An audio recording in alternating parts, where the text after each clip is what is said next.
Stay ready so you don't have to get ready. Let's start off by saying Barakatah Yahweh, Ba'Hashem Yahawashi, Ba'Hashem Ruach HaKodesh. Welcome to another live lesson. The name of this one, as you heard, Stay Ready. Now, I received, some info from a couple of brothers. One was the elder from Atlanta, Tazawam. The other one is the elder from Vegas, which is Karataza. And the elder from Vegas sent me this trailer here, or a teaser, Disciples in the Moonlight, right after the elder Tazawam from Atlanta sent me this other information that we're going to go into. And pretty much South Dakota and Georgia have both enacted laws that makes it somewhat I did a little research. I didn't do a whole lot of research, so you're gonna have your disinformation saying that no, this isn't true. So when you get a chance, do your due diligence, and you can go and research and see if it is so. I put the links in the description box so you can see. But pretty much in South Dakota and Georgia, they enacted laws, both governors, to protect the small hats, against any anti-Sem, statements, and you can't use certain Bible verses against them. All right. Now here, before we get into that, let me put this over here. And let's get into this. This is the People's Voice. South Dakota and Georgia criminalize key Bible teachings under anti-Sem laws. All right. And you know what this does? Or no, it doesn't mean that you can't teach the Bible. It's going to make it illegal. That's what they say. But these laws tend to overreach, and eventually they will push it to where you can't teach the Bible anymore. All right. And you'll be like, well, how can they do that? Well, what about the Federal Reserve? That was supposed to be a so-called governmental entity that was going to help the people, so on and so forth. And what happened? And it ended up, doing the thing that they said it wouldn't do. So you decide. Right? It says, new legislation enacted in South Dakota and Georgia has criminalized important Bible teachings under the guise of protecting J people from anti-Sem. Governor Kristi Noem and Brian Kemp signed a bill into law codifying for state purposes the International HALO, right there, Remembrance Association, you got the acronym there, working definition of anti. So it's a definition in working. Now, a brother sent me I think that was an Instagram post where Candace Owens was interviewing this anti-Sem individual. This small hat individual, and she was asking him to define the word anti-Sem, and this guy went all around the world and still didn't give a actual definition to the word. And pretty much it's like an open-ended thing. It's open for interpretation. Whatever they deem, whatever their feelings are at the time, that's what it means. So it can change day to day, hour to hour, minute to minute, second to second. All right, so it's a working definition. So all the way back when the word anti-Sem was created, back in, I believe that was the 1700s or 1800s. I can't remember exactly. If any brother remembers, they can post it in the comment section on the live. Ever since then, it's been a definition in working. So pretty much whatever they say it is at the time or how they feel, that's what it is. It says, however, the anti-Sem laws do not just make it illegal to use symbols and images associated with anti-Sem to criticize Israelis or Israel. They also make it a criminal offense to preach key parts of the Holy Bible, which eventually what's going to happen is going to extend to the whole thing. Okay? Don't let them fool you. Oh, no. For example, The IHRA, which we read above, you can go back up and see what that means. Definition of anti-Sem includes using the symbols and images associated with classical anti-Sem. E.g., or example given, Jays killing Jesus, or blood libel, which that wasn't them. That was the real Israelites, so-called Negroes. But you can't use those teachings to say that the Jays killed Yahushai. You know, even though that's what the Bible teaches, even though that's exactly what happened, but it wasn't them. You dig? To characterize Israel or Israelis, according to the new anti-Sem law, preaching key passages from the Gospel of Matthew, which clearly states that the Jays killed Yahushai, is now illegal in Georgia and South Dakota. So what do you think is going to happen? What's going to happen with this? They're going to extend it to everything, else that's in the scriptures that they deem that, is offensive to them. Let's go real quick to Isaiah, and then we'll go back. Isaiah 10:1. Woe unto them that decree unrighteous decrees. This is an unrighteous decree because on the one hand, they're saying you have the freedom of religion, right? But on the other hand, if you teach something that they don't like from that freedom of religion, then they can arrest you now in South Dakota and Georgia. And that right grievousness which they have prescribed. They prescribed this, meaning they wrote this into law. Remember, they accomplished a diligent search. Their heart is deep.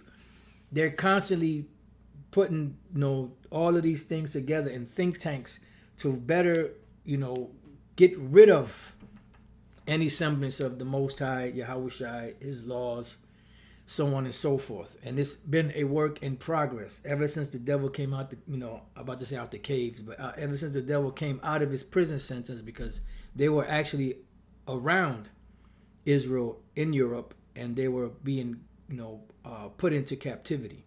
All right. So going back, this says, Matthew 27:24-25, King James Version, when Pilate saw that he could prevail nothing, but that rather a tumult was made, he took water and washed his hands before the multitude, saying, I am innocent of the blood of this just person. See you to it. Then answered all the people and said, his blood be on us and on our children. So if you bring out this scripture in South Dakota or Georgia and say that the Jays did it, even though we know that's really talking about the real Israelites, the so-called Negroes, which are the real Jews, they can arrest you. Hit you with criminal, with fines or whatever the case may be. Georgia and South Dakota are not the only states in the U.S. guilty of legislating against biblical teaching and Christianity. The IHRA definition of anti-Sem has been codified in 35 U.S. states. See? So these anti-Sem laws are in 35 U.S. states out of the 50. 91 U.S. cities and municipalities. The U.S. State Department and U.S. President Joe Biden national strategy to combat anti-Sem. Right? And it goes in, it brings it out here. This is a post on, what is this? X.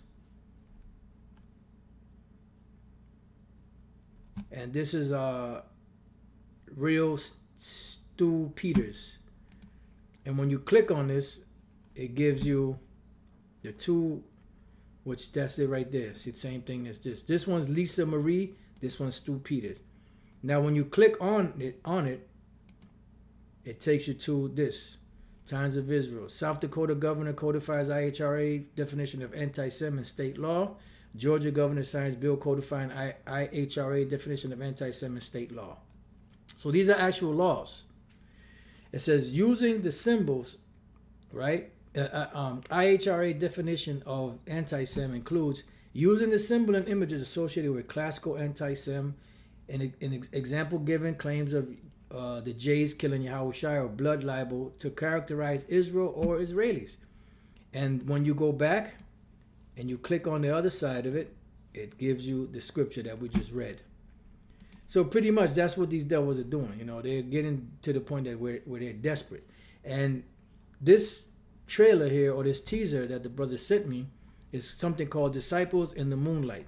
Now, when I read this title, I didn't think of it when I first read it, but when I'm reading the title right now, Disciples in the Moonlight, meaning like at nighttime, right? When you go back to 2,000 years ago, You had something known as the catacombs. The catacombs were a series of caves underneath Rome where Jake was burying their dead. And it was said also that they were down there, the Christians, so-called Christians, the Hamashiakim were down there, the real ones, fleeing from the Roman persecution and, having their Bible teachings down there because it was, they were being persecuted back then for teaching the gospel. Remember, the Apostle John said he was on the island of Patmos for that very purpose. Let's go real quick to Revelation 1. And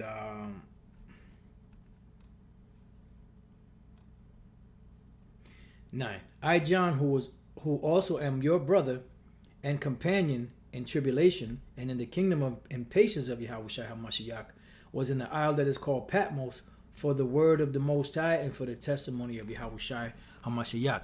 And that's why I told brothers, said, look, just teach the scriptures, no personal attacks, just teach the scriptures. And when they do roll, let them roll because of the gospel. Not because of some, personal attack or something that you did. Just let them roll for the gospel's sake. Scriptures say, let not the gospel be blamed or something along those lines. So let them roll for the gospel's sake. Because at the end of the day, the Lord said, because you have kept the word of my patience, I also will keep thee from the hour of temptation. You see? So when we do this, what we give the instructions that were given to us, we're going to push those instructions. And when they do come, which they will come, then we will suffer for the gospel's sake, which means the Lord, Yahweh Bashem Yahushai, will step in and protect us when the time comes. And the ones that have to glorify the Lord by death for the gospel's sake, then you will be first to be resurrected, whoever it may be first to be resurrected into the chariots before even the ones that are still alive go up into the chariot of Yahushai. All right, so let's go. Now this is a scene where they're entering this looks like somebody's home, right? Now, as you scroll through the movie, you can watch. I put this in the description box. You see what on the floor? What? The Holy Bible, right? And as you keep going through, it's looking like these individuals with these automatic weapons are looking for people that teach the Bible. Then when we come up to this scene, let's see.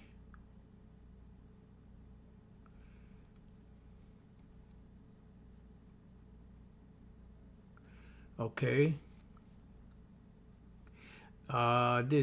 You have no idea what you're up against. You need to come with us. I didn't do anything wrong, right?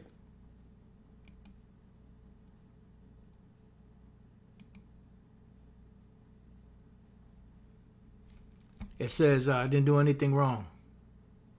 This is what they were saying. We have purified this country from the hateful words of the Holy Bible. I didn't think it was going to be like